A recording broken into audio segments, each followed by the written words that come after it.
Welcome to another Soccer Down Here 1v1. First time on the network, Atlanta United Academy Director Matt Lawrey. Matt, thanks for the time and your busy schedule right now. No, I appreciate you having me, Jason. I'm excited about this.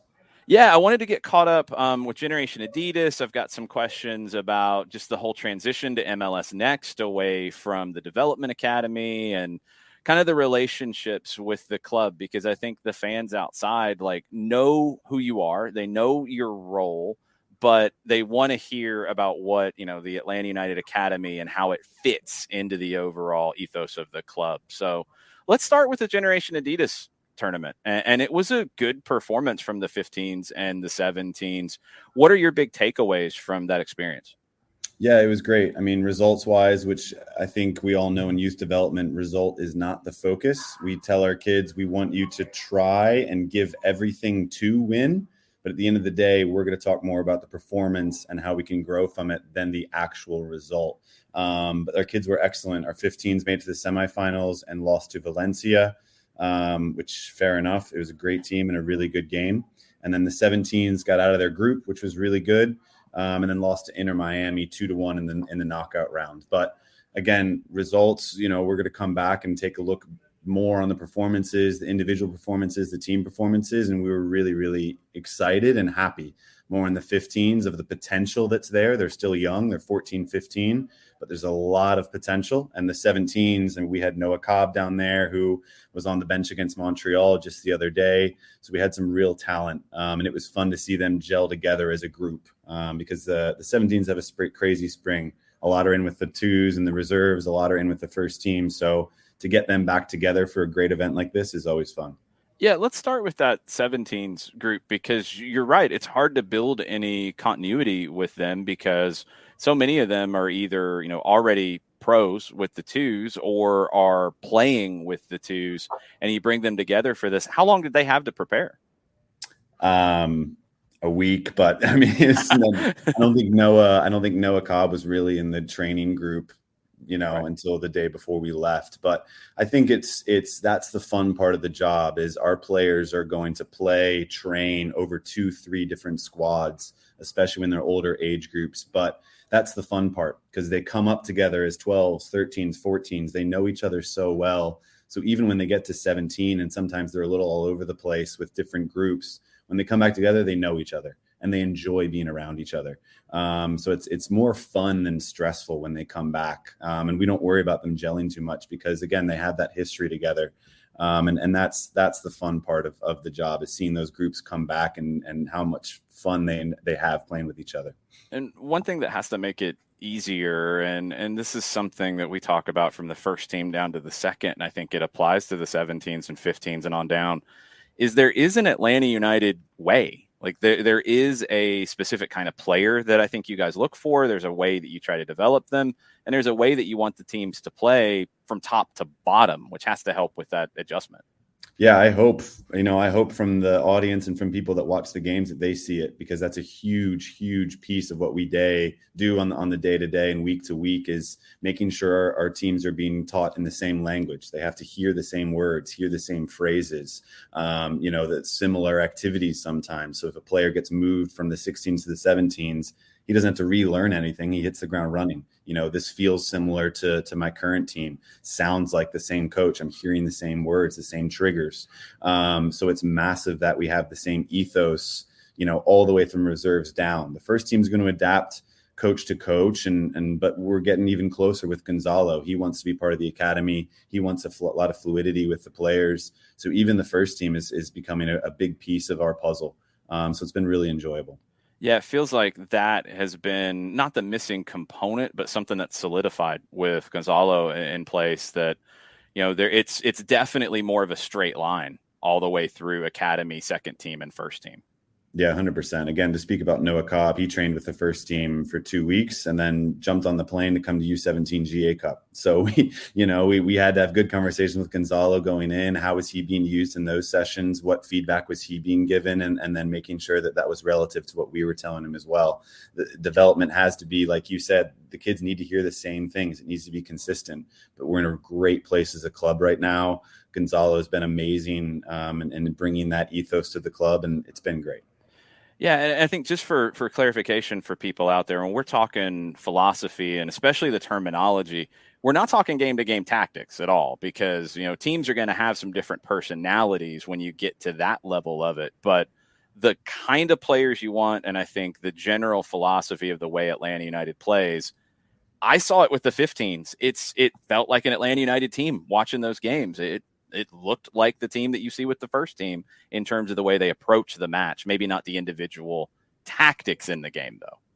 Yeah, 100%. We don't have Luis Araujo, right? Be Right. great to have him, but we don't. But we have 14, 15-year-olds that can be really powerful wingers and can be dangerous on the counterattack and are given the freedom to go 1v1. We want to keep the ball. We want to build. At 14, sometimes that's going to, Valencia was really tough to build against. They were. Pressing team, but we want to continue to try. We want our kids to learn. If we fail in that moment, it's okay. But we want to play like Atlanta United plays, with the ball, with attack in mind, always looking to go forward and really quick in transition when we lose it. Hunt the ball down, get it again, attack again. Really fun way to play. Not easy to coach, but easy to coach from the sense that the kids want to do it. Yeah.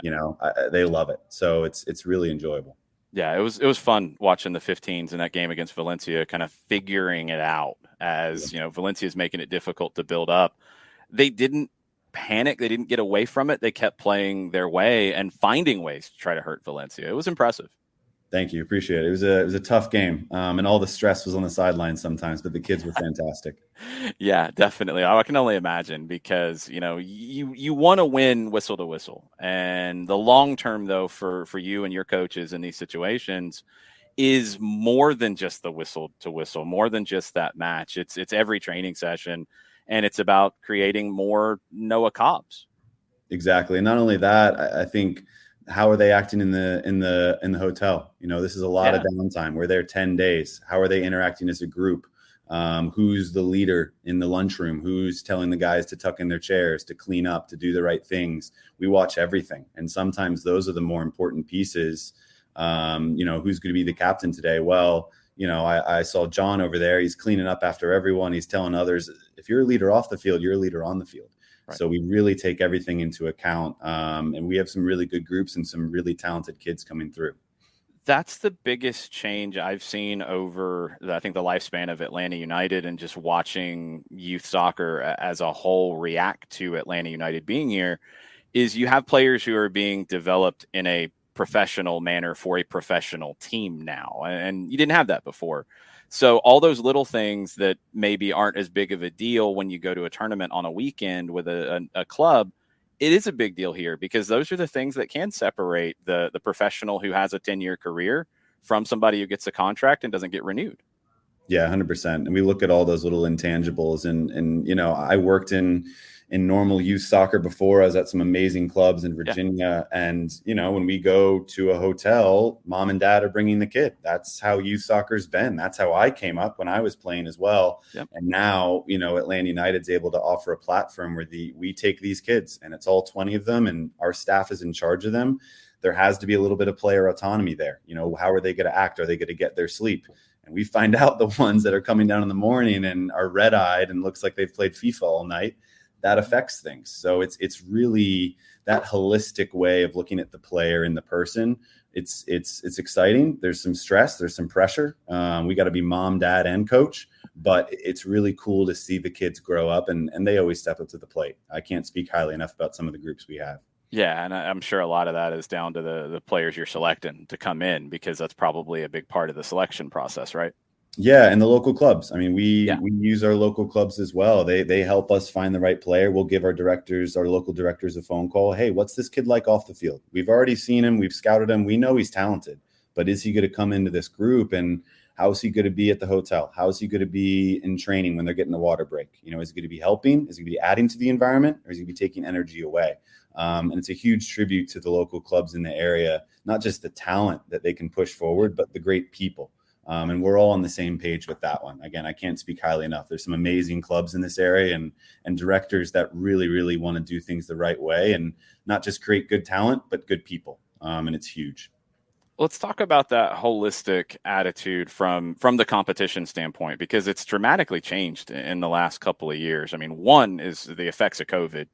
and just dealing with that year of really struggling to get normal competition and normal tournaments and normal games, but also the transition to MLS Next and how that was honestly created on the fly and how it's still kind of solidifying. Just how has that been for you as your role changed during all of that too, to overseeing that dramatic shift in the way the team schedules games on a regular basis? Yeah, I mean, the day-to-day honestly was a little bit of chaos when I came into the role, post-COVID, still trying to find our feet, what are the medical protocols, making sure we're doing everything properly by that manner. And it's a brand new league. So it was a little bit of chaos, but youth soccer can be like that sometimes. At the end of the day, if we're still getting our kids out on the weekend and they're playing games, they're happy, right? And they're improving and they're getting better. And I think it speaks to how talented Georgia is with youth soccer, because what COVID did is just basically put you in a little vacuum and said, look, you're not traveling to Florida anymore. You're not traveling to Dallas for GA Cup. You're not getting these events. You basically got to do everything within a car's drive. And we're lucky, we can just stay within Atlanta, and some of the talented clubs in these areas gave us amazing competition during that time, still give us amazing competition. And we really kind of grew together as a state. And it was you never want to have to do that again, but we were lucky to come out of it with really positive amount of play, positive competition. And it kind of brought the state together a little bit because it had to, but the league's still growing and gets better every day. That was something that I kind of got some feedback from people who were at Generation Adidas Cup, is you could see some of the clubs that weren't able to get that competition, and guys kind of lost a year in some cases, but you guys really were able to navigate it because of the strength of the local soccer community. Exactly. It's a huge credit to those guys and those directors that do things locally. I mean, you saw it, some of these poor Canadian clubs. I mean, we all chat as directors and coaches. We all know each other. And some of these guys came into that event without playing a game in the past 6 months. So they're, forget the result. They're just happy to be there playing games. So we went in with we were ready to compete. We've been training, we've been playing. And again, it's a credit to the state of Georgia and the local clubs.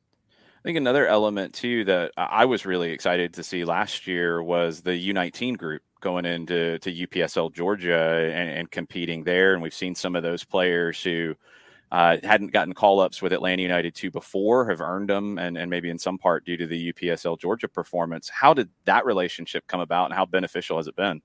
That was great. I mean, that was Tony Annan. Obviously, he's been here for quite some time. And then he went to South Carolina. As he was transitioning, he'd been speaking to the league. So he kind of just gave me a Post-it note like, hey, give UPSL a call. It sounds like an interesting conversation. And we jumped for it. It's one of those things that you try. It's been amazing. We were only going to do it in the fall. We've actually going to do it this spring as well. So we're going to go 10 months with it because we just couldn't be happier. I think the level of competition's good. It's local. It just shows how much quality there is in Georgia. Every time we play a new team, how old's that kid? He's fantastic. And It's really cool. But I think every, and this is a personal opinion, but I think every club should try to go into their community and celebrate their community. We're lucky. We're in a great market for soccer talent. Not every MLS club is, but I think there's still ways to celebrate the local quality and competition. And UPSL is an example of that. We're in the Premier Georgia division. It's been great games, good competition. It's been really fun. Yeah, I look at somebody like Grant Howard, who I knew of from the academy, but he really shined in the games that I had a chance to call in UPSL. And now he's had the platform to get time with Atlanta United too. Exactly. And fully committed to Virginia Tech as well. So he'll be a Hokie next year. He's really excited. He's done fantastic. He's one that we're going to be watching with a magnifying glass when he goes to college and seeing how he develops, because he's a guy that could have a really good career in the game after college. I mean, he's excelled these last couple of years and really proud of him. That's a really underrated part of the homegrown strategy. And we've seen it here this past year with Machop Chol and then Justin Garces. And guys like Howard, Nigel Prince, and others who are going on to college, it is a plus that they go on to college and play at a high level, because there's every opportunity that if they continue to progress, they come back here on a first-team deal. Oh yeah, we have 14 guys out of our U19s, which pretty much covers them. That we have the guys going pro, and then the rest are going to go into universities and continue to play. And you said Nigel Prince, he's with the 20s in Jamaica right now. Yep. Grant Howard's been fantastic. We have Andy Sullins and Amari Sally going to UVA. I mean, these are top programs, and these are kids that we've all sat down and said, look, this isn't over. This pathway isn't done. You know, you're going to college, enjoy it, have fun, but keep developing, keep pushing. We'll be watching. And in the summer, we love to have those guys back in to train with the 2s or our 19s, keep them around the club. And it's a great pathway. You're right. I think sometimes it isn't celebrated as much as, you know, Caleb Wiley and Noah Cobb coming straight out of the academy. But these guys go to a great university, 2, 3, 4 years. Miles Robinson comes out of Syracuse, and now look at him. So it's a pathway that we try to celebrate a lot culturally, and it's really, really important to the whole club. Has there ever been any thought? I know people have asked me about it with some teams that do, you know, USL League 2 or another summer league to bring guys who are playing in college back under an Atlanta United banner in the summer. We've looked at it. I think it goes back to the local clubs. There's some really, really good USL2 NPSL programs during the summer, the SSA Kings being one of them. A lot of our guys play for them. And to be fair, we don't really want to step on their toes. They do a good job. They've been doing a good job. We have our kids in on training. We have good relationships with those clubs. So, hey, can the guy come in twice a week, train with our 2s? You can have him the other 3, and then he can compete with you on the weekends. And it's a good format for us. Just in terms of obviously the financial piece of it, but also just celebrating the local clubs. They're doing a great job of it. We don't need to step on those toes, but we still want to keep that connection with the players in. So that's how we do it at the moment. Yeah, that's a great balance because, I mean, you're seeing so many new clubs coming into USL League 2 and NPSL with, you know, pretty much every part of the Metro covered now. And pretty much every team's got somebody who spent some time in Atlanta United's academy. Yeah, exactly. We celebrate that, and we stay in touch with those clubs. We stay in touch with those kids during their college time, and yeah, it's we're there. We're talking to these kids. We're letting them know that we're still interested and still watching them. And every year you're going to see 2 or 3 guys coming out of the college that are going to land right back at Atlanta United. I can almost guarantee that. So it's exciting as we keep moving. In addition to those homegrown signings that get a lot of the headlines, it's also guys signing pro deals with Atlanta United too, and David Mejia and Vicente Reyes getting those opportunities after, you know, previous time with the 2s as academy players. What's the relationship like, and how does it work on a regular basis with you and Jack with the Atlanta United too? We're in constant touch. Jack does a fantastic job, does really, really well. We really kind of talk through, all right, as a club, what is the group that needs to go in and train? So kind of that's where I really get involved is the training group. Jack's still going to pick the best 11, and that's important. Those kids need to earn it. So if we have a top 17 player that's doing well, let's reward him with a training stint with the 2s. He'll be up there 2 weeks, but you're guaranteed no game time until Jack comes in and says, kid, you're killing it. Let's get you involved. So Jack is really in charge of the 11 on the day-to-day. He knows the opposition. He knows the teams he's going against. He knows where to put certain players. But him and I, as well as Coach Omar Jaroun, his assistant, will really talk through what does the week of training look like? What kids do we want to push? What's the drop down from the first team, which will happen at times. Rob Valentino is the guy that we really stay in touch with that one. So it's a whole club kind of looking at it. But again, when it comes to game time, you know, we want to compete. So Jack's going to pick the best ones to get out there. And we play Louisville on Wednesday. It won't be an easy game, but it should be really fun. And what's always interesting to me is when guys, you know, kind of get a taste and they might get a game or 2 with the 2s, and they come back into the academy and then they're expected to progress after that time, right? Yeah, the expectation gets higher. And generally speaking, a player is going to come back full of confidence. You know, even if you got 10, 12 minutes with the 2s, just to be in that environment, that professional environment, he comes back and he can kind of step in and be a little bit more of the leader. It's really, really important. But we always tell our kids, it's not a drop down. You know, we're giving you a chance to play, go out there, take what you've learned from the 2s, from the first team, from wherever you've been, and make this environment better. And it just goes back to the whole ethos of the club. Every kid is going to give their all, whether they're moving up, whether they're moving down, again, with quotations. It's really, really important. So, yeah, we're big on that. And I want to finish with this because I think the mental side of the game is just more front of mind for everybody than it used to be. And we've talked about this with the first team right now, playing well, not getting results. You got to manage the mentality. You got to manage the mood of the group. How does that go with the academy with guys who, I'm sure they wanted to go to Generation Adidas and lift the trophy. They didn't quite get there. How do you and your coaches manage the mental side of the game with these kids? Yeah, it's so funny. I think, on game day, we as a staff always go in and we want to win. But sometimes after the weekend's over and you go back and you've lost, you learn more from that. So you almost get more excited. Man, I'm glad we lost that game. Look at all these clips that I can show the kids. Look, we can make them better now versus coming off of a 5-0 win. Are the kids even going to like, Coach, I don't need you now. We're going to win the World Cup next year. So it's funny. We do try to keep that balance as a staff and then trickle that culture down to the academy. And it's tough because some of our younger groups will do really well and results wise will feel really good about themselves. But I think that's why these events like GA Cup are so important. Even if you go and do well, they still played Monterrey Rayados. They still played Tigres. Yeah. They did not win against Valencia. So those games are tough and we're great. We're happy we won, but they can still come out of those looking at those games saying, okay, we have a lot to learn. We could have done better here. We could have done better here. And I think it's an old Pep Guardiola quote, but sometimes when the team's doing well, you got to be tougher on them because that's when they're most open to learning and listening and they're in a good mood. And when they're doing poorly results wise, sometimes you have to step back and give them more confidence. So it's just something we talk about as a staff. Each team's a little different. Each individual is a little different. We have to know our groups really well. We have to know our players really, really well. But it's always about performance. How did we play? Did we play the Atlanta United way? And are we getting better? The result, it's going to take care of itself. And that's always the message. I know one way you guys have kind of balanced that with the competition level is the international competition and Generation Adidas. You get that.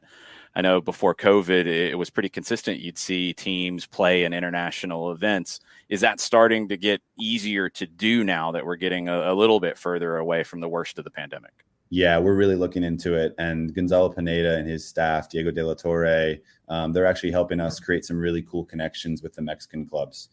So I've been talking recently with Toluca, with Atlas, with Pumas, with Pachuca. So right now, just kind of, okay, would this date work? What could we do? More of getting things confirmed or set in stone. But we're really excited. I think this next year, hopefully COVID continues to stay away a little bit and we can keep pushing because there's plans to do a lot more international stuff. And especially get into Mexico a little bit more. I think some of those academies do an unbelievable job. And it's close. We don't have to fly all the way across to Europe. We'd love to, and we will. But I think Mexico is something we can get into a little bit more. And now with the Gonzalo Pineda connection, I think things are a little easier. So I'm excited for the future.